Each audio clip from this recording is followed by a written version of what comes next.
After learning how to trace and design recursive algorithms, the next step is to analyze such algorithms and determine their time complexities. What you see in this diagram is a generic structure of a recursive algorithm. It consists of an if-else statement, where the if part is for the stopping condition and the else part is for the recursive calls. The time complexity of a recursive algorithm is expressed as a recurrence relation that is derived from the algorithm's structure. To construct this recurrence relation, it is important to identify its key components within the algorithm's structure. The first component comes from the algorithm's stopping condition, represented by number 1 in this structure.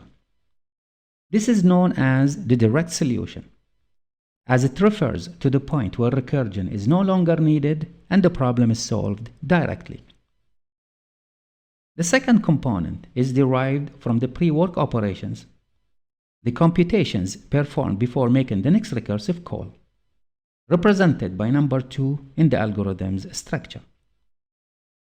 The third component corresponds to the recursive calls, determined by counting how many times the algorithm calls itself and with what input size. These are marked by number 3 in the algorithm's structure.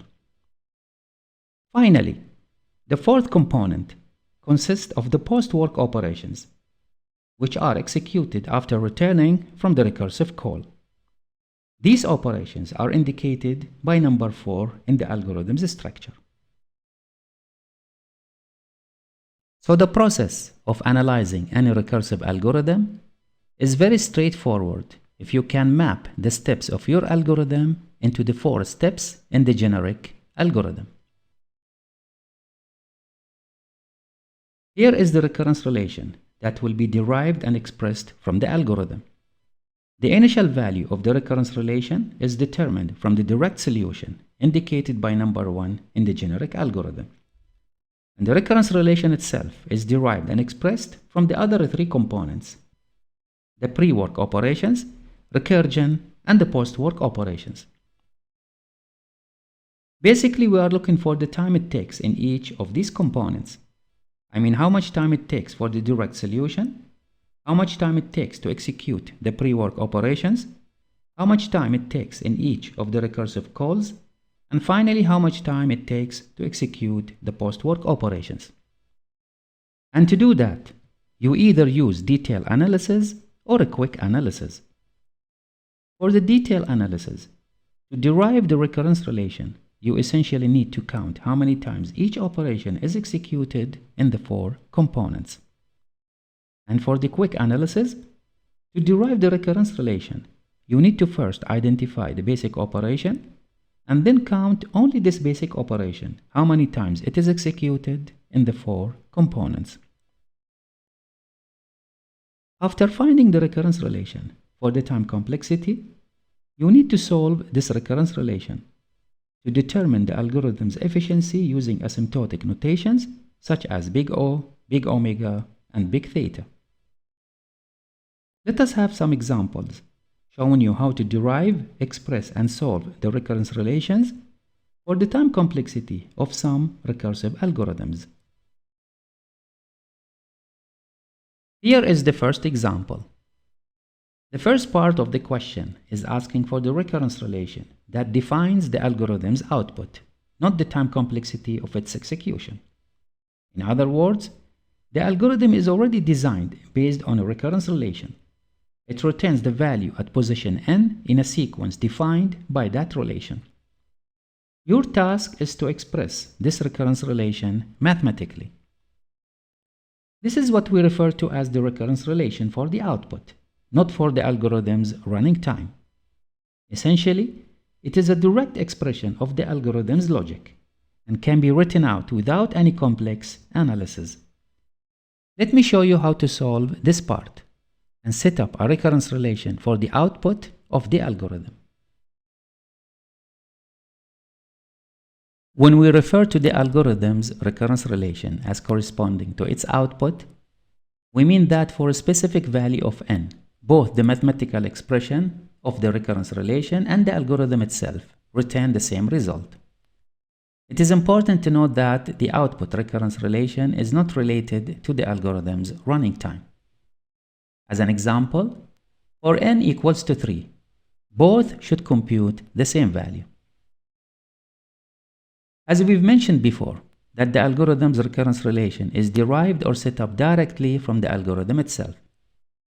To do that, we will label the recurrence relation with the name of the algorithm, which is d with the parameter n. First is the initial value. The initial value comes from the stopping condition of the algorithm. For n equals to 1, that is equal to 3 because the return value of the algorithm is equal to 3. So we write d of 1 is equal to 3. Second is the recurrence relation, that is dn.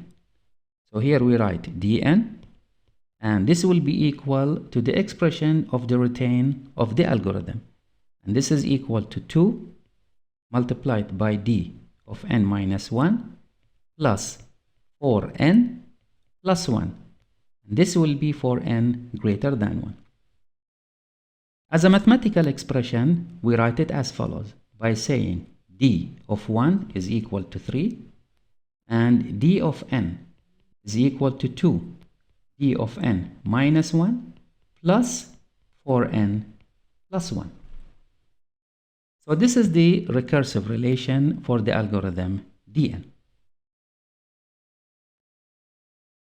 The second part of the question is required to set up a recurrence relation for the total number of additions and subtraction together with the label an. To do that, we need to count these operations, how many times they are executed in the 4 components of the time complexity recurrence relation. Let us do that. The time complexity of a recursive algorithm was broken down into 4 components: the direct solution, pre-work, recursion, and post-work. For the direct solution component, we consider the base case of the algorithm where n is equal to 1. In this case, there are only 2 operations, a comparison evaluating the if condition and a return. There is no addition or subtractions are involved. So we define the direct solution for n equals to 1 by 0. So we write direct solution, dir, when n is equal to 1, it is equal to 0. Moving on to the pre-work component. This includes the operations that occur before the recursive call. Specifically, there is one comparison evaluating the if condition and one subtraction computing n-1 for the recursive call. The operations within the return statement, for example, the 2 additions, are not executed until the recursive call is completed, so they are considered part of the post work.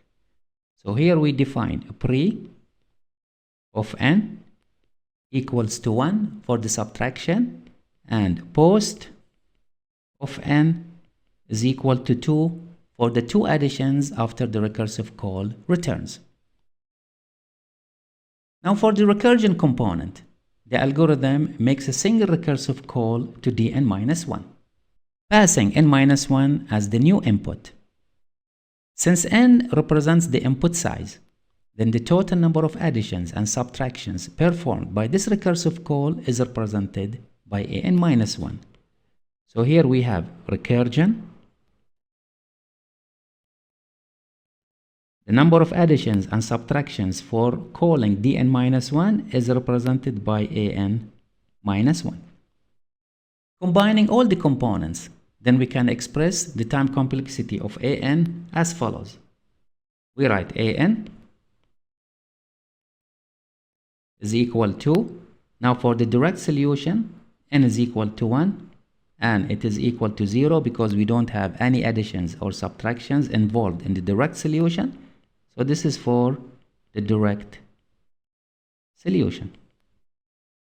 Now for the pre-work, it is equal to 1. So this is for the pre-work. Now for the recursion, we are calling the algorithm once. So the total number of additions and subtractions represented by an-1. And finally, for the post work, it is equal to 2. So this is for the post work. And this is for n greater than 1. So this is the expression for the time complexity, for the number of additions and subtractions for the algorithm. Here we have two remarks. The first remark, be careful not to confuse between the algorithm's recurrence relation Dn with the time complexity recurrence relation An. When defining or analyzing An, do not reference or include Dn in the time complexity recurrence relation. So in here, do not use Dn minus 1 because Dn minus 1 is the recurrence relation for the algorithm. You need to express the number of additions and subtractions for the problem size of n minus 1 by the label of the time complexity recurrence relation, which is An. So here you have An. So the time for the number of additions and subtractions for a problem of size n minus 1 is also represented by A, not by the recurrence relation for the algorithm Dn. The second remark. This part of the question does not require solving the recurrence relation An. It only asks you to formulate or set up the recurrence relation. If you are asked to find the total number of additions and subtractions, then you need to continue the solution and solve An to obtain a closed form expression. In part C, it is required to write a time complexity recurrence relation Tn for the algorithm and find its solution. The question is asking for the time complexity without specifying whether a detailed or a quick analysis is required. In this case, assume that a quick analysis is expected by default. So start by identifying the basic operation. Then construct Tn, the recurrence relation for the time complexity, based on that operation. To determine the basic operation in this algorithm, consider which operations are frequently executed in each call of the algorithm. Every time the algorithm is invoked or called, it first evaluates the if condition. This means a comparison is performed in every call. While the comparison happens in each call, it may not be the best candidate for the basic operation because the condition is usually false and only evaluates to true once. So when execution goes to the else block, there might be operations in the else block occur more frequently or more costly to execute than comparison. Now let us have a look into the operations in the else block. In the else block, the algorithm performs two multiplications, which are actually shift operations. One subtraction, which is treated as an addition, and two additions. Since additions generally have a higher execution cost than comparisons and shifts, we choose addition as the basic operation. With the basic operation identified as addition, what we need to do is to set up the recurrence relation Tn based on finding the total number of additions and then find its solution. But finding the total number of additions is equivalent to counting both additions and subtractions, since subtraction is considered the same as addition. In this case, the recurrence relation Tn is exactly the same as the recurrence relation An derived in part B. So let us set up the recurrence relation Tn and find its solution. From our discussion, we concluded that Tn is the same as An found in part B. So here we write Tn is equal to, when n is equal to 1, we don't have any additions or subtractions, and for n greater than 1, for the pre-work we have one subtraction, and the algorithm is calling itself with a size of n minus 1, so we have Tn minus 1, plus 2, we have two additions in the post-work operations. So these are the number of additions in the pre-work, which is basically subtraction, and here we have two additions in the post-work, and here we have 0 addition in the direct solution. So to find the solution for this recurrence relation, we will use back substitution method. So we say that Tn is equal to Tn minus 1 plus 3. Now in the draft area, since Tn depends on Tn minus 1, so what will be the equation for Tn minus 1? It is equal to Tn minus 2 plus 3. Since Tn minus 1 depends on Tn minus 2, so what is the equation for Tn minus 2? So we have Tn minus 2 is equal to Tn minus 3 plus 3. Since Tn minus 2 depends on Tn minus 3, so Tn minus 3 is equal to Tn minus 4 plus 3. For 3 iterations, it is enough to discover the pattern of the sequence to find a closed form formula for it. Let us do the substitution. This is a step 1. Now first we will substitute the value of Tn minus 1 by its corresponding value. So it is equal to Tn minus 2 plus 3 and a plus 3 from the previous step. And this is step 2. Now in step 3, we will substitute in the place of Tn minus 2 by its corresponding value, which is equal to Tn minus 3 plus 3. So this will be equal to Tn minus 3 plus 3 plus the addition of these two 3's from the previous step. So we have a 3 plus 3.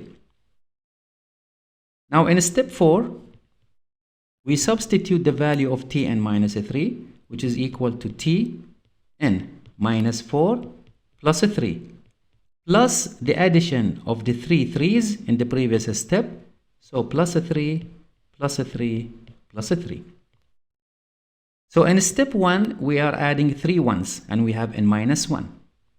For step 2, we are adding 3 twice and we have n minus 2.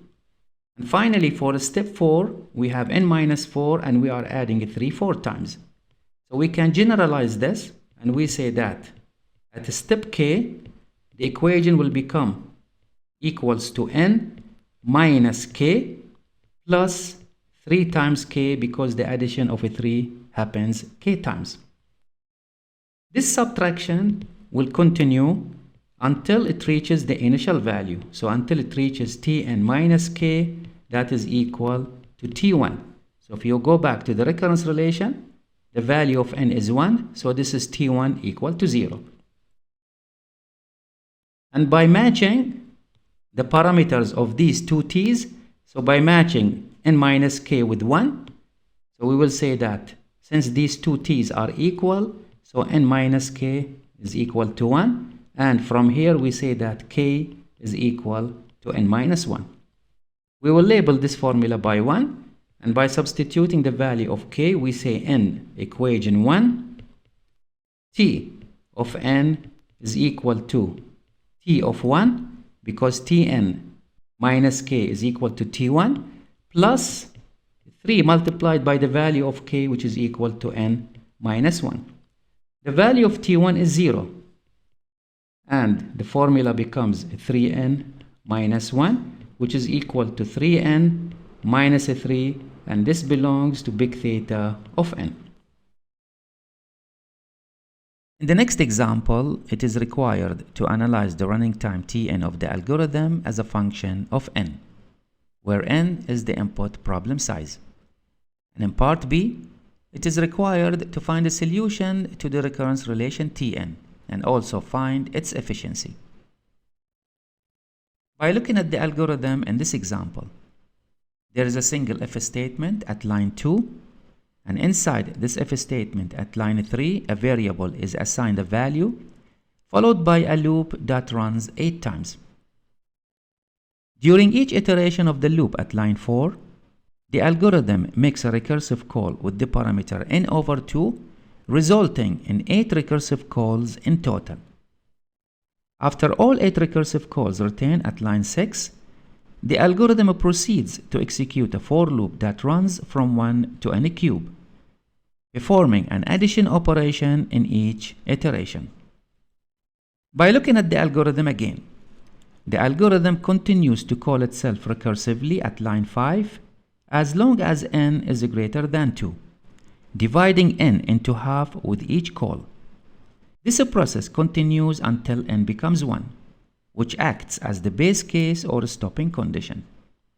As a result, we can conclude that the recursion stops when n equals to 1.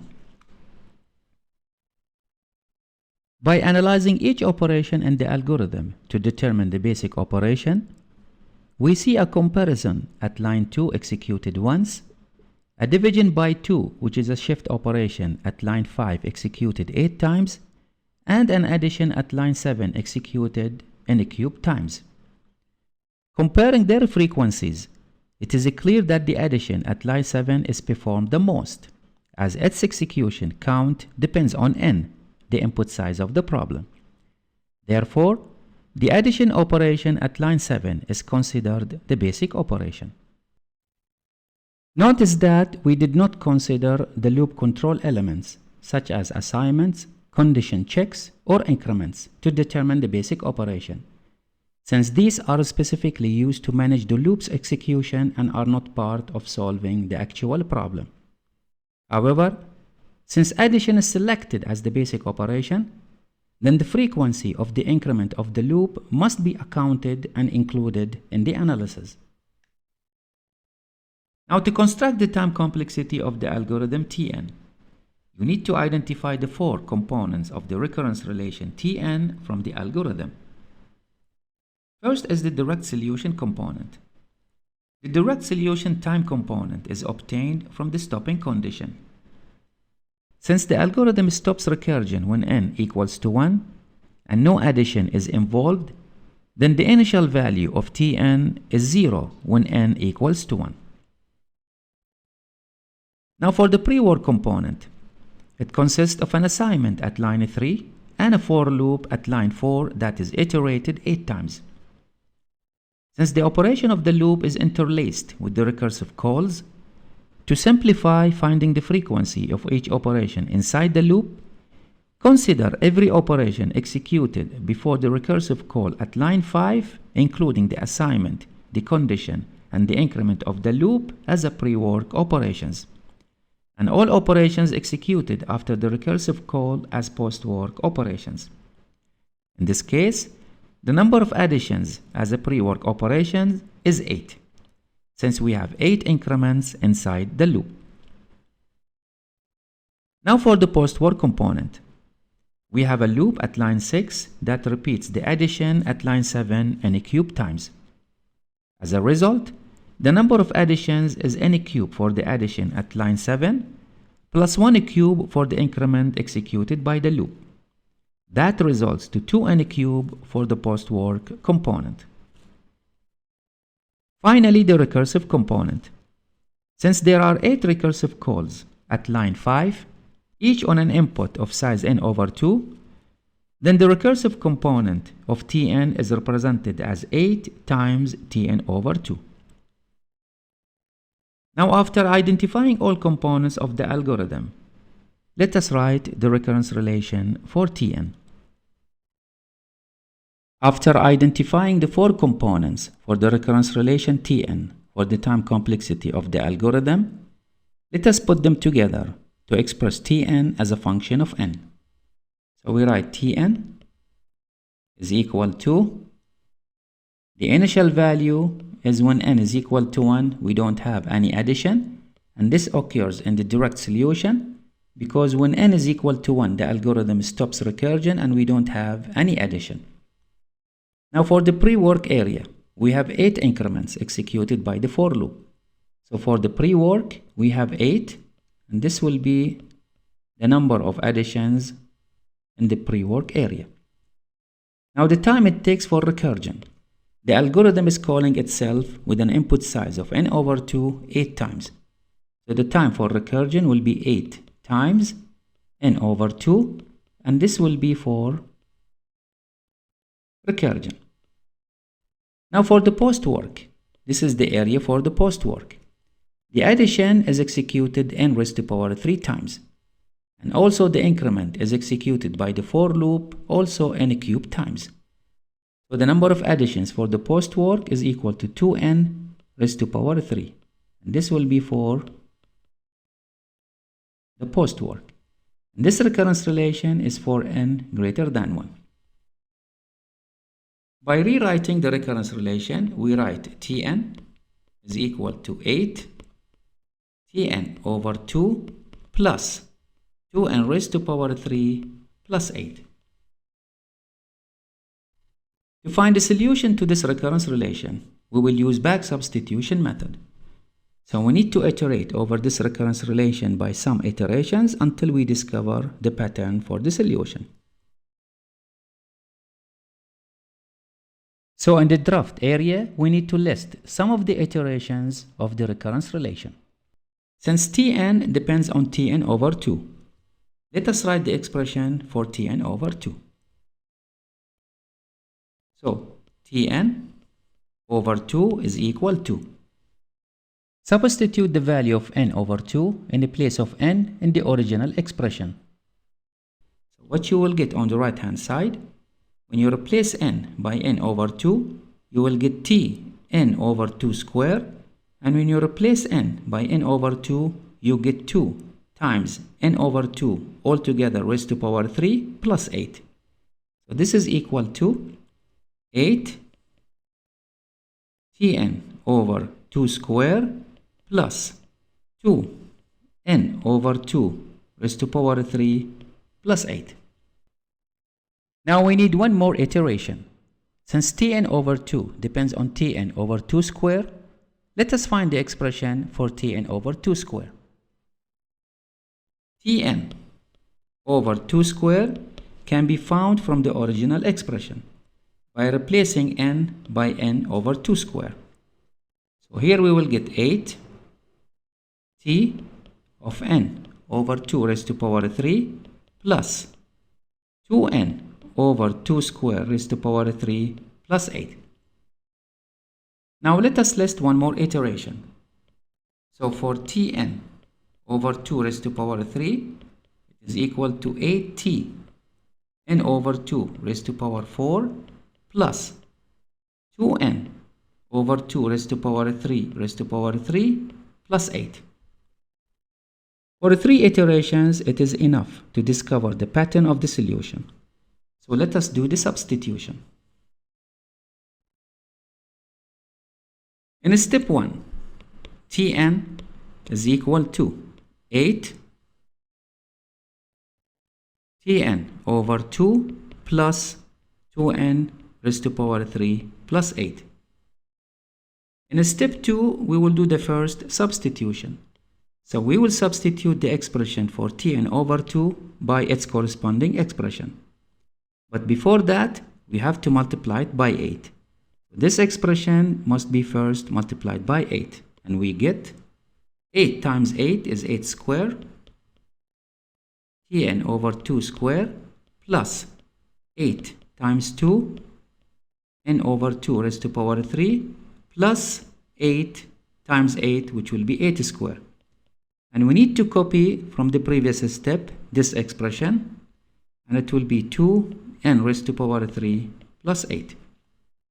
Now in step 3, we will do the next substitution for the corresponding expression for Tn over 2 square, which is equal to this expression. But you need to multiply it by 8 square.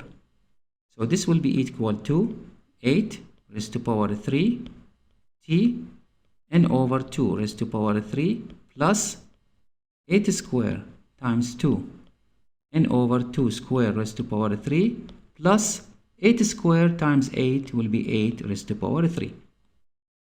But we need to copy also this expression from the previous step. It will be plus 8 times 2 n over 2 raised to power 3 plus 8 square plus 2n raised to power 3 plus 8. By arranging this expression, it will be equal to 8 raised to power 3 Tn over 2 raised to power 3 plus 8 square times 2 n over 2 square raised to power 3 plus 8 times 2 n over 2 raised to power 3 plus 2n raised to power 3 plus 8 raised to power 3 plus 8 square plus 8. From this step, we can discover the pattern of the solution without any further substitution for more iterations. So at step K, this will be equal to 8 raised to power k t n over 2 raised to power k plus. Now for this expression for step 3, notice what we have in each term. We have 8 square, we have 8, and also here we assume we have 8 raised to power 0. And also 2 is common in every term. So we will start by taking 2 outside, and we will have a summation that j start from 0 up to k minus 1, 8 raised to power j.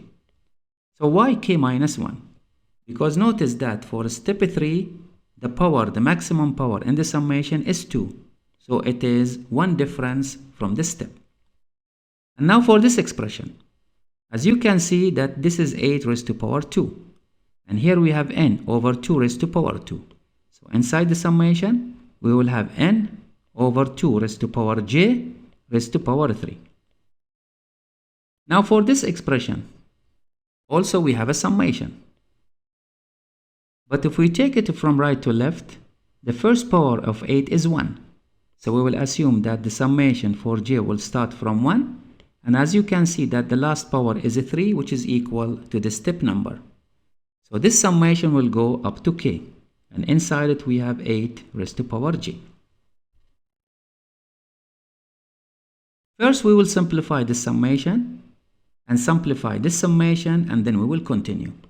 So let us work on each of these summations separately. If we work on this summation, this is a geometric sequence. And you know for a geometric sequence, it should start from 0. So let us make the summation starts from 0. So we write summation j equal to 0, and it will go up to k minus 1. Notice that the first element in the summation is 8 when j is equal to 1. So to make this summation gives the first element 8, we will make the summation inside it 8 raised to power j plus 1. And this is equal to summation j goes from 0 to k minus 1, 8 times 8 raised to power j. And this is equal to 8 summation of j equals 0 up to k minus 1, 8 raised to power j. And this is equal to 8 times 8 raised to power k minus 1 over 8 minus 1, which is equal to 7. This is equal to 8 over 7 times 8 raised to power k minus 8 over 7. Now this part of the summation, we have 8 raised to power j multiplied by n raised to power 3 multiplied by 2 raised to power minus j raised to power 3. Here we are distributing 3 over n, which will be n raised to power 3. And this is 2 raised to power minus j raised to power 3. And this is equal to 8 raised to power j multiplied by n raised to power 3 multiplied by 2 raised to power 3 raised to power minus j. So 3 and minus 7 are switched because they are in the power place. And this will be equal to 8 raised to power j multiplied by n raised to power 3 multiplied by 8 raised to power minus j.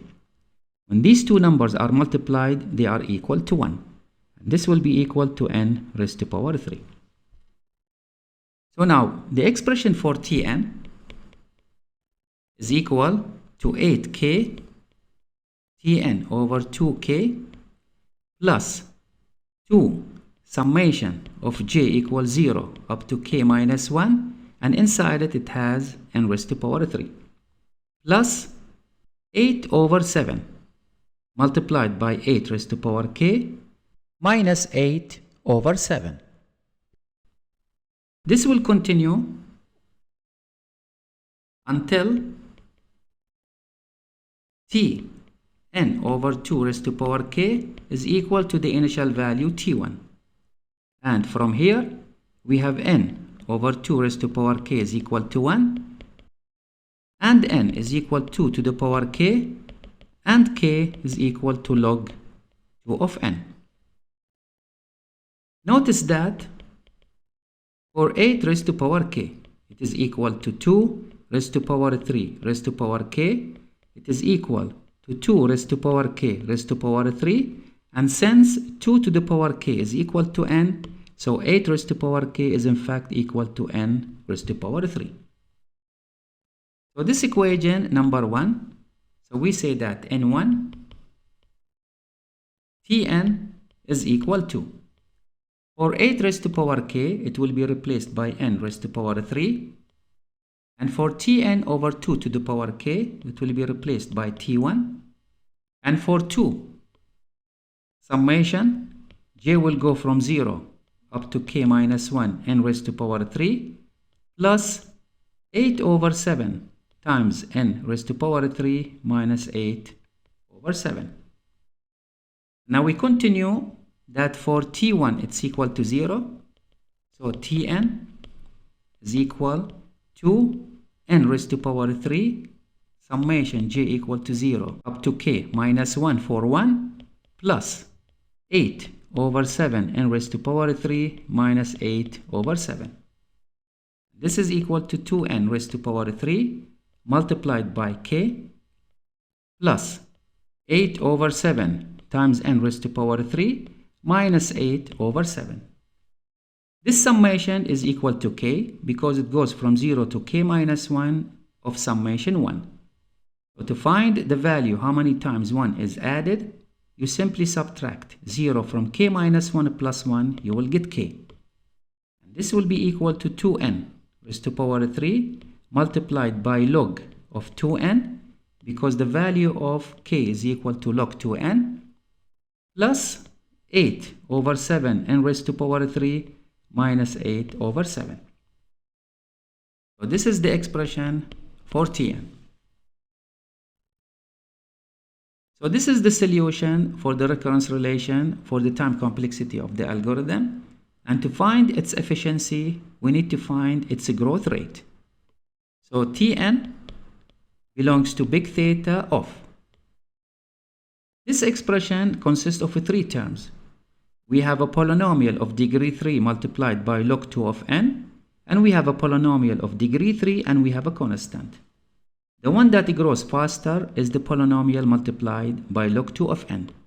So Tn belongs to big theta of n raised to power 3 log of n.